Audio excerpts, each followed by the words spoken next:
Mission 5, start!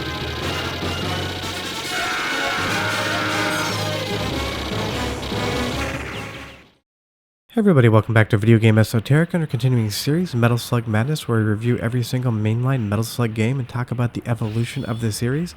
Today we have a fun episode because we're going to be taking a look at Geostorm.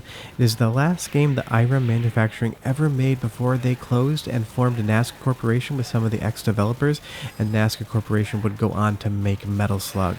Before we get too far involved, give me a huge favor, go down below, hit like, subscribe, and hit that notification bell. It definitely helps us out. And if you feel so inclined and want to support the channel, what we do here, we have a Patreon link in the description below as well. But this is Metal Slug 0.5 because you can see it has all the trappings of a Metal Slug game. It's just not in the Metal Slug universe, but it is a traditional arcade run and gun action game. We're going to have different vehicles we can hop in, just like the slugs in Metal Slug, and it has a lot of the same intense action going on as the Metal Slug franchise, but this is the sequel to GunForce because in the US this is called GunForce II. I'm just playing the Japanese wrong, so I'm calling it Geostorm. But this is basically Metal Slug. As this ship comes up here, you can tell the sprite work, the enemy design, it is extremely close to what NASCAR Corporation would go on to make when they made the original Metal Slug game. The only difference between this game and Metal Slug is that it's not as cartoonish, it's not as colorful, and it's not as comical. This game really has no sense of humor compared to Metal Slug that really has a fun nature to it and a lot of humor in the game. But you can see here mechanically, this is an amazing game. Having to jump around those missiles and avoid everything, if you like arcade run and gun games, you're going to 100% love playing Geostorm. But I will say, as you'll see, that enemy jumped out with what I think was one of the engines from the ship. It can be an extremely difficult game as well. I would say this is probably a little bit harder than Metal Slug. But even rescuing hostages plays a component. In Metal Slug, it looked like Vietnam soldiers that were prisoners of war. In Geostorm, it is women in bikinis or basically like cheerleader outfits.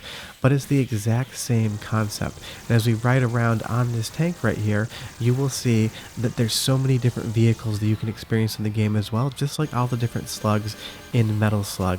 This is Metal Slug just without the humor, and that means it's an incredible arcade run and gun game that if you've never heard of or never played, you can 100% check out, and trust me, you'll love it.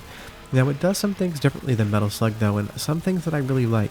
The boss battle here, you have this turret that's on top of the train that's stationary, and you also were able to bring that vehicle in. So there's definitely some elevation changes where you can either go up or down on boss fights, and that's going to continue throughout the entirety of Geostorm, and that's something that Metal Slug doesn't have, and I think in some ways may have benefited from having that included. Because you'll see here as we climb the fence, we're going to have a lot of areas where you can latch onto different railings or fences, and you can hang and shoot in different directions to avoid enemies while giving yourself an advantageous position to attack from. And Metal Slug basically got rid of all of that. Now, I understand that the developers at NASCAR didn't want to bring absolutely every single design element from Geostorm over when they made Metal Slug, but this rope walking here would have been really interesting to see in a Metal Slug game. Of course, too, this game is nowhere near as colorful as Metal Slug. It has that more drab color profile that fits for the experience, but is not one that I love as much as the bright poppy colors from the Metal Slug franchise. But as good as this game looks, the developers at Irem that would go on to make NASCAR Corporation also had a really good way of dealing with music because the Metal Slug soundtracks were always absolutely incredible, and Geostorm is no different. So go ahead and listen to the soundtrack for like 45 seconds to a minute, and I'll come back and talk about more why Geostorm is the same game as Metal Slug and even uses some of the same sound effects. Listen for those and enjoy.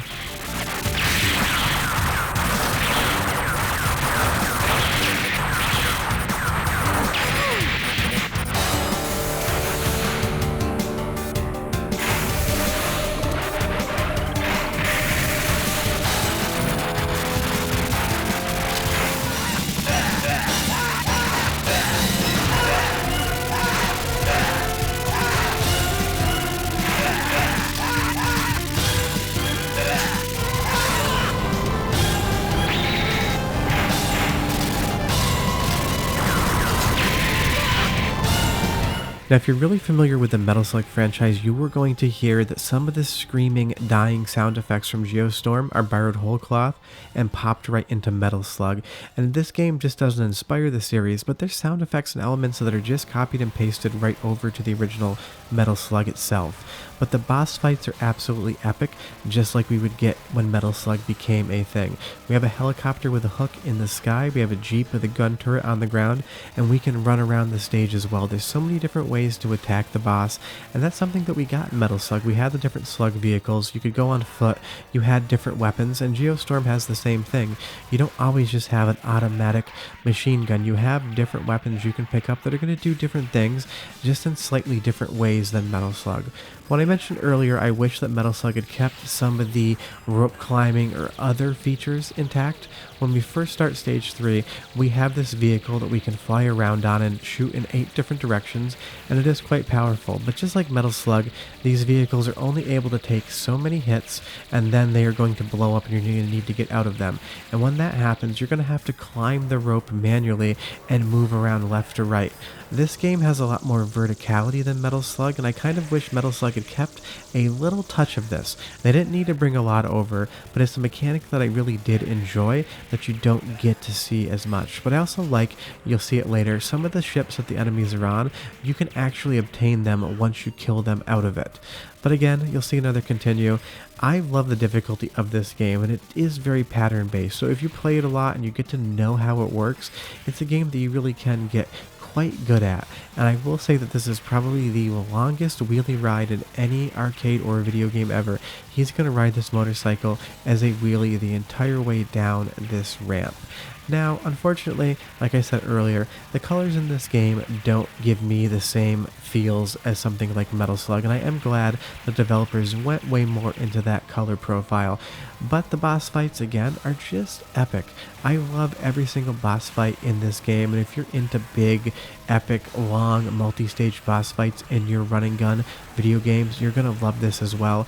And you can even see the inspiration that got brought to Metal Slug, because this boss looks like some sort of giant centipede or other bug, where you go to Metal Slug and you get a lot of aquatic bosses like crabs. And when we did the video in The Hunt, that being underwater, you can tell the developers had this thing for bug enemies, water-based elements. A lot of the inspiration, while vague connections, do show up in every single game. And as we move on, just like Metal Slug in the later stages where you get to the destroyed cityscape, we're doing the same thing in Geostorm, and it is just so much fun to play. But this little bit of soundtrack in here sounds almost identical to Metal Slug, so go ahead and listen for like 25 seconds just so you can hear the oral inspiration as well that we're getting.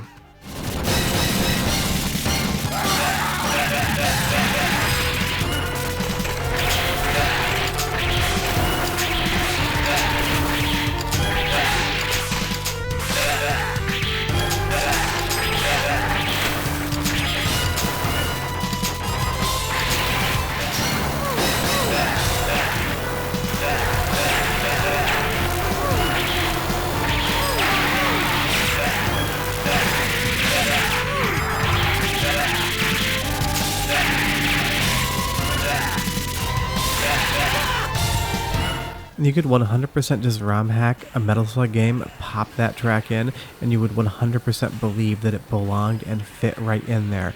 And that's just the fun thing about talking about the evolution of the Metal Slug series, or any series in general.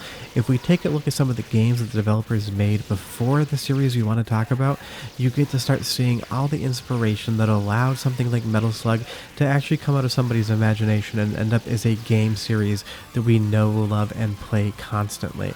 And that's why it's great to check these games out, because there's just so many shared connections. So many of the same developers worked on both Geostorm and Metal Slug, and when you play and you listen to the borrowed sound effects and the musical tracks, you really feel like you're playing a Metal Slug game that just doesn't happen to have the Metal Slug characters in it. But yeah, that's Geostorm. It's absolutely awesome, and if you've never played it or heard of it before, I would 100% recommend you do so, but like I said, it is extremely hard. I'll be back next week with more episodes in Metal Slug Madness, and I'll have episodes on different series throughout the week as well. Do me a huge favor, hit like, subscribe, and I will see you guys next time. He is dead. Bye-bye.